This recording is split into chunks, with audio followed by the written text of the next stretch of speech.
Hello friends, আজকে জামাই ষষ্ঠীর ব্লগ নিয়ে আসলাম। জামাই ষষ্ঠীতে আমরা চলে গেছিলাম মামা বাড়িতে। এই যে আমার দিদা জল ভরছে, এই যে মামা মাংস দিচ্ছে এখন, আর মামি তো কাজে ব্যস্ত, মামির ভাজা দিচ্ছে।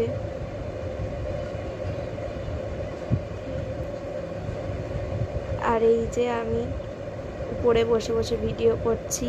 বাবা বলেই ছিল আগে থেকে ভালো করে ভিডিও আসে যাতে। এই যে আমার দিদা সব বসে আছে, বাবা খাচ্ছে এখন।